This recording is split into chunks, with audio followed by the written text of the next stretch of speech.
There's something we're going to call emotional intent. It's a gradient from deep misery to euphoria. And if you're dealing with a spiritual life, you always want to stay just a little above the middle. You're enthused and utterly at peace. Every spiritual teacher you'll ever meet that's a spiritual teacher will have that. You know you're never judged. There are no considerations in that teacher's thoughts that make you feel uncomfortable, ill at ease, like that much. It's not going to happen. So when they'll say, can only believe a certain way or this or that, that's a mental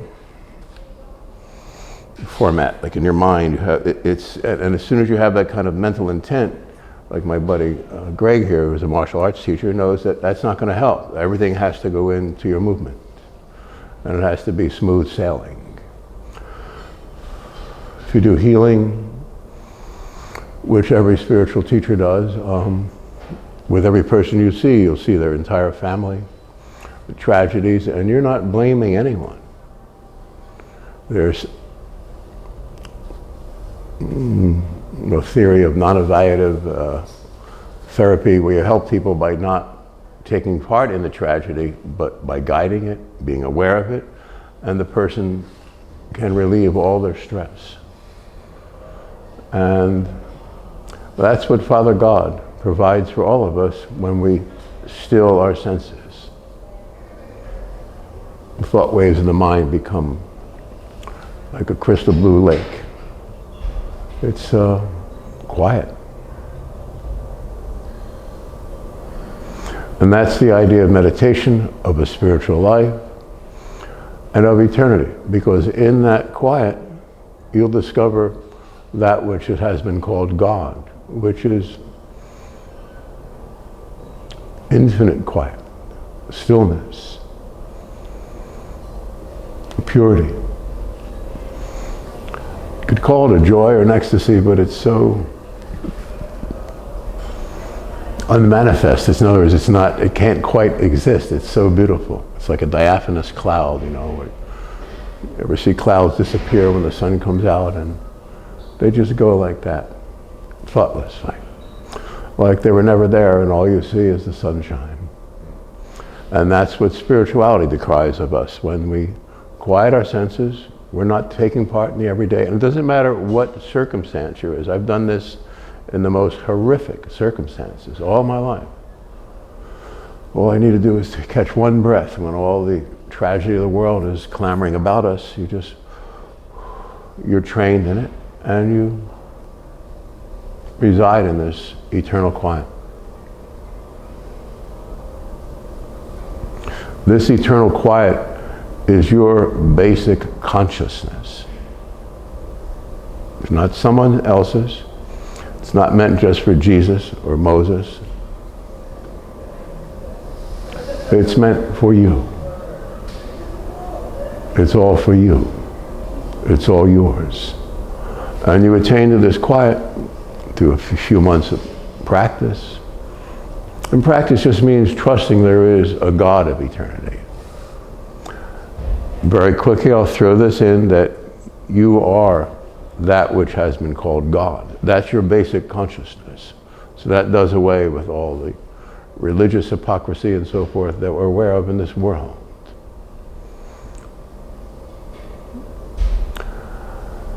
When you're aware of God, you'll take care of the next generation, which will be the last.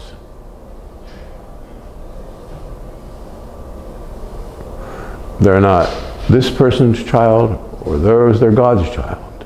You are God's child. And it's not, in an immature sense, it's, what I'm trying to say with this is, you will bring about final and lasting justice and peace in your family, in the family of your friends, your loved ones, or your loved one.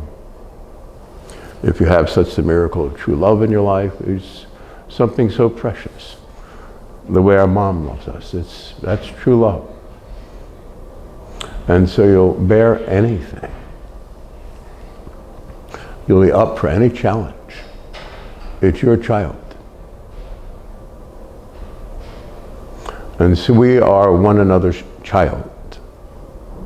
So we get into this deeply quiet place called spirituality, God consciousness. It's the vision of God. It's the vision of you. This world and all of its tragedy and woe will disappear in the first moment, the first inkling of this spiritual sense we call enlightenment, illumination. There is such a condition. And it's you, it's your original consciousness. By all the spiritual traditions, the world is called, well, it's a great tragedy, but it's an illusion, literally. And when you're very quiet, you look through it all day. I'll use myself, and all my spiritual friends here, certainly Donna, and everyone here has this precious consideration of mind all day of happiness, of joy. And the more spiritual you are, the more conscious, the more sensitive you are, and the more it hurts you. At the same time, you're happy. You look through it and you're just providing this presence, this joy, this simplicity, this uplifting atmosphere to everyone around you. Your aura, your spiritual sense around all of us. Everyone in this room certainly has that. It's a kindness that you're aware of as being part of something immortal, something unchallenged, something that cannot be touched. And that's the enlightenment experience. And it's yours, and it's mine, and it's his, because you're his, because you are him. Her, it's my mother, it's Donna, it's everyone's mother.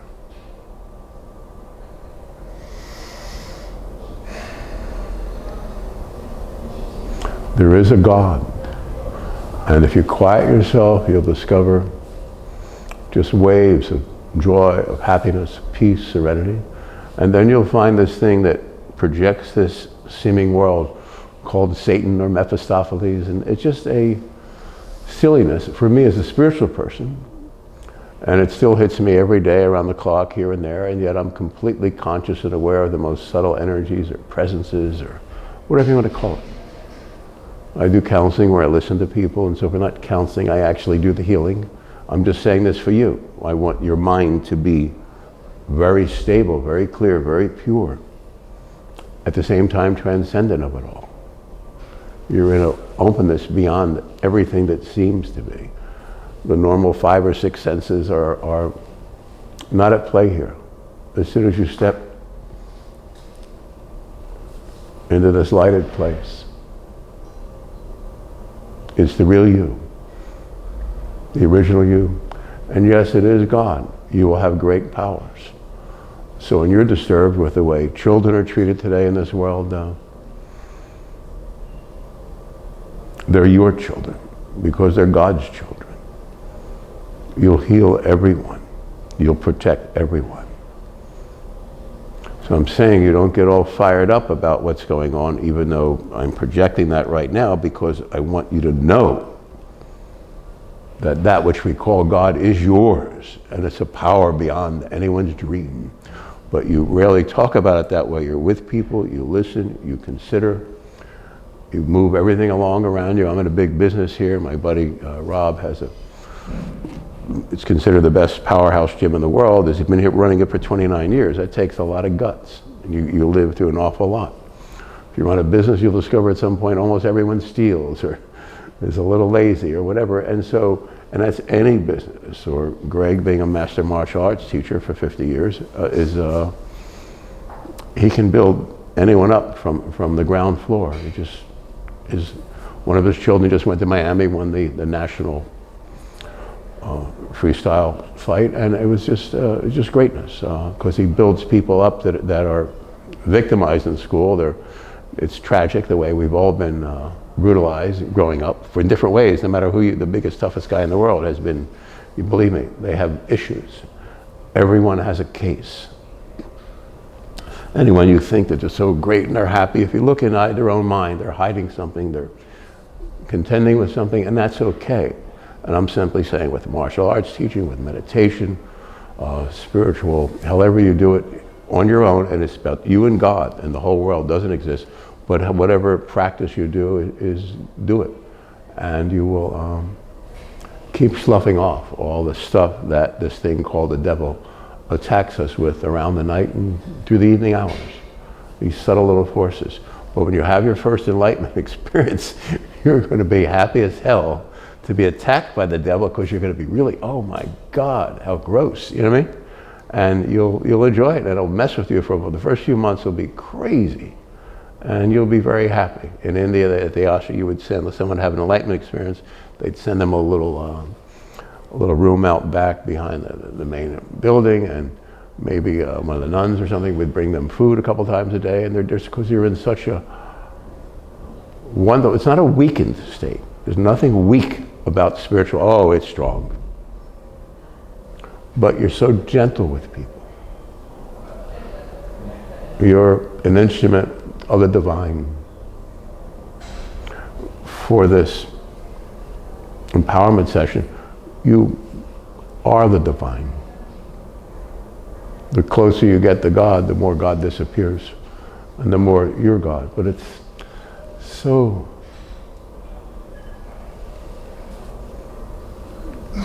kind. It's so you, isn't it you? So all the stuff of this world, all the confusion will dissipate over time, and you'll discover that which has been called the Holy Spirit, the Holy Ghost. To some people, they, in their church, they'll feel it because they're yelling and jumping, and that's there, but you don't need to do anything. You need to sit quietly. And you'll discover God sitting quietly within you. And it's always 1,000 times more pure than it was the moment before that. Because you're 1,000 times more pure than you've ever dreamt. Isn't it you? How could this tragedy around us have anything to do with anything we could consider a God? Even a lesser God wouldn't do this. Meandering this crazy, the social atmosphere, the abuse of everything in our world that's right and normal and mature. You can't control someone else's life. But if you're quiet, you can heal everyone's life. When I work with people, I'll see, as I do, I can see everyone's family members, but it's like a lighted, it's not like I see their body, it's just like a soft vision, and you can see who's been hurt, and with me, I just turn the light back on for each member of the family, and then I'm quiet, and I just put the person in a safe atmosphere. They know they're safe, and have them bleed it out, all the things, all the tragedies of life when they were 7, or their mom got hurt, or this or that, or someone was abusive, or different trials and errors in your life, and what you would have rather done, and what really happened. And in the moment when you see what really happened to everyone, you're not going to hate them anymore. You're not going to fight them anymore. You're not going to bleed anymore. And you're going to lift those who will be lifted around you. For the whole world, this is the hour of temptation. What I'm trying to express right now is this is how you walk out of it. Those who will walk out, just by breathing lighter, softer, sweeter, more human, more caring.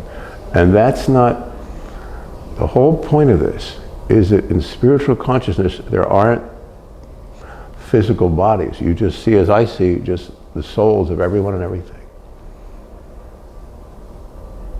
And then you'll know your part in it, and you'll do your duty. First to your mom, your dad for getting out of the way and just working 25 hours a day to support the family and make it strong. I used to joke around with friends that, like, a friend had her husband was watching TV all day, and I'd say, no, he's conserving energy, he's laying back there, ready to pounce around the border of the house, on the perimeter, and protect it. So he's considered, that's his job. When he's outside, he'll be working, you'll have him out of the way. But inside, he's there as he's your dog, he's your guard dog. So and the mom does all the nurturing, and I'm just saying it's all beautiful if you have true love, more than true love, if you have a divine consideration for every decent person in the world. And first of all, for God, they're God's children. And yet God is in the eyes of every mother.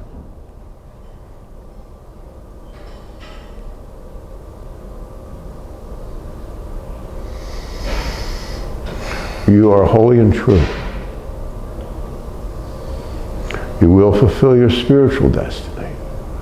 You are a spiritual presence, not a body, and that's the whole point of today's thought. In spirituality, illumination, you're not your body anymore. You can't explain it. You live beyond it always. But try to explain it every day. Write a poem. I've written a couple books, Island of Hearts, and Susan George, my buddy, put together, I say buddy, she's a genius off the boards. She was a city manager, whatever, of a town manager of Woodside for 20 years, and just a genius and tough little thing. And so she put together a book, and she doesn't realize the miracle of having put it together. If you work around someone's real work, if you're really spiritual, the force of temptation it's like being dynamited every day.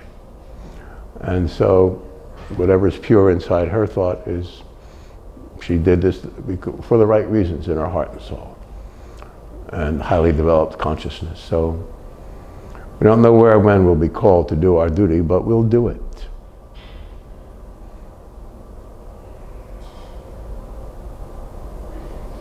Won't we? For our mom, our children, our friends, the Donnas in our life. And every great astrologer. So we have my doctor friend here. She's the genius of the gym. There's a couple thousand members, and she's off the charts. She got a doctorate in AI and just wants to be an astrologer. But she does it with a grace and dignity, and you know when you're talking to her and God is speaking to you, because she sees it with a purity and an uplifting atmosphere, and that's what I'm talking about today. Whatever you do, do it kindly, generously, fearlessly, first of all. And if you feel different considerations come in that are in the way, that's the devil, and address it by not addressing it. Know that the devil fears you. The devil fears one righteous person more than 1,000 blind believers. And the devil is that force that makes this bodies exist, seem to exist. As long as there's two separate bodies, as long as you think you're a physical body, there will be war. That's the Garden of Eden, the world it seems to be. And this is the hour of temptation, and you're the hero. You've given up your soul's, the sanctity of your soul's presence in eternity in heaven to be here. That's the God's truth, if you're spiritual. And you hear these words, you know it. Because you know God, because you are that. You're the light that shines.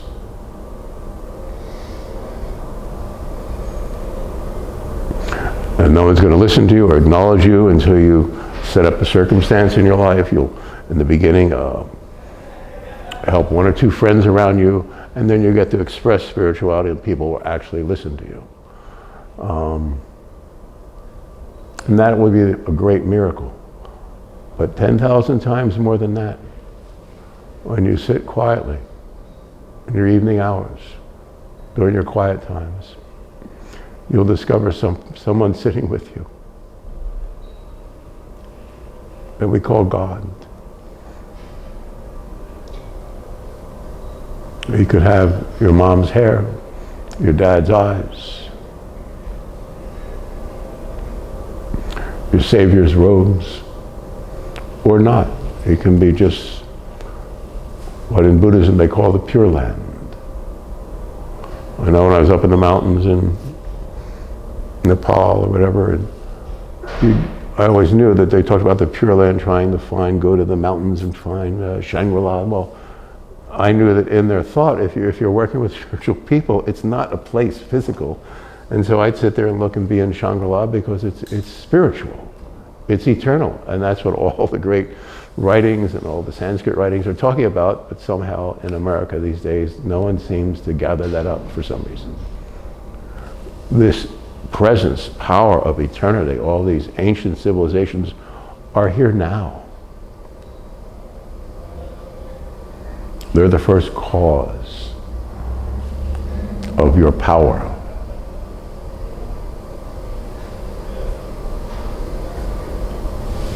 And they are the why in you, why you will recommend the spiritual life, the interior life, to those that you love and care for. By not recommending it, by just living it.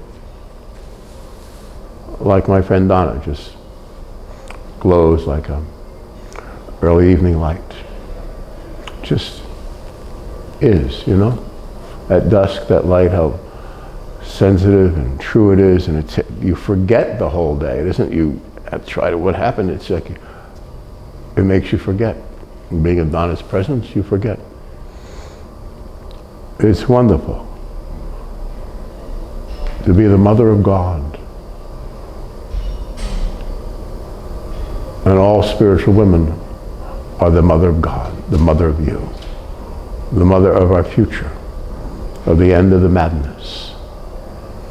The sacrifice we've all made as spiritual beings through the aperture called birth in this world. This is an insane place, and we gave up divinity to be here and help clean the streets. It's our own neighborhood we're protecting. So don't react to the social political atmosphere. There's right and wrong and everything, but infinitely beyond that is the wisdom of the sage. The sage is the wise one, is you.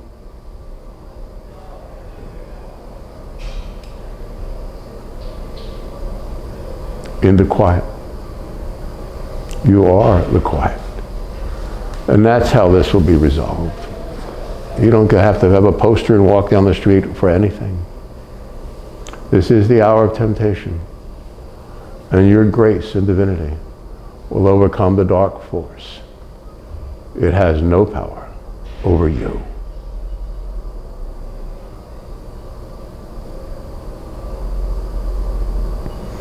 You have a lightness and a grace and a decency and a kindness and a joy, a sweetness and a wisdom, and a beauty and a purity that the dark side cannot actually see. And it is a force called Satan, and if you look Satan in the eye, he will flee from you. And it is a force, but it's nothing. So you're like kaleidoscopic, like 1,000 different faces and meanness, or sometimes you can have a vision. I had a vision of my friend Dee last night, who I saw as a reincarnation of the woman who started, I forget, anyway, very spiritual healer. And she was talking to me, and you know, I hadn't seen her for 20, 30 or 30 years. And she was talking to me, and she was an illumined person. She could walk in, she made speeches to big companies that have leaders, train in different things. And she could walk in a room and just go back of their hand, and it's like light that sparkles through the room. It's just, there are people with all kinds of ability and gifts. Seek them out, protect them, care for them. It's your duty, your job, your absolute joy to support a spiritual friend, isn't it? To protect every mom, to heal every child, to love all, to live for all, to heal all. You can take on the pain of the whole world once you're in the quiet, and you will. This is the hour of temptation that was foretold by prophets and so on. It's happening. We're in it. It's not a bad dream, it's a good one. It's a vision of eternity through the kindness of your heart, to the loftiness of your spirit, to the considerations of your mind, which is no mind, but the light itself. You're here to heal, and you have a brave heart.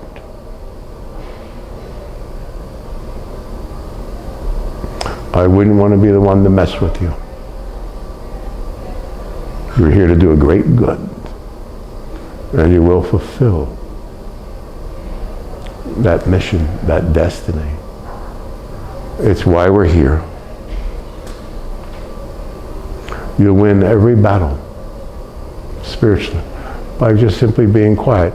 And it will change throughout the day and evening hours and through the night. You'll have different things going on. And in the real world, you'll realize that the real world is not the world, that it's an illusion.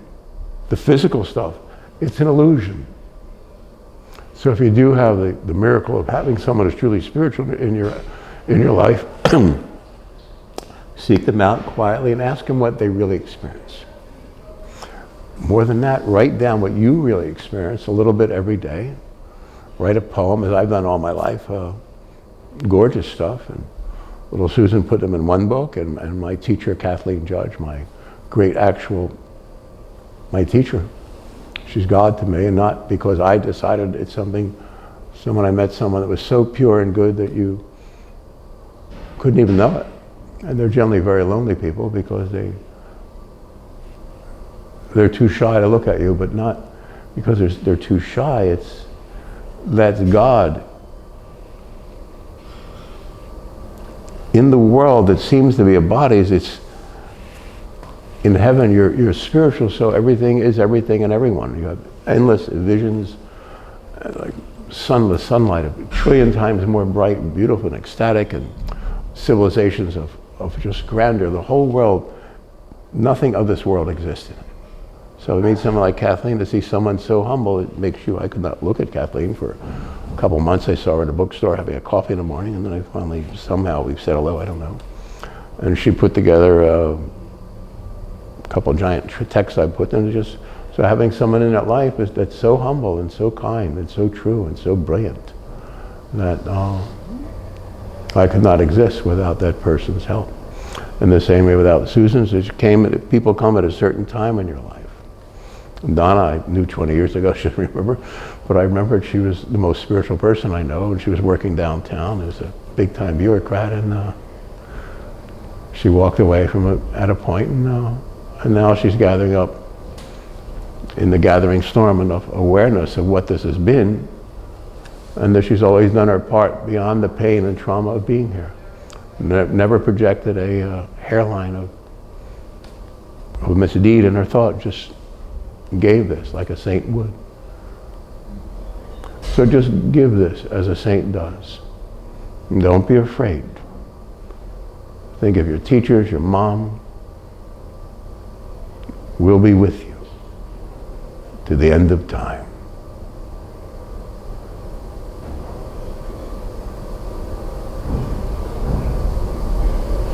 Thank you very much. Thank you for listening.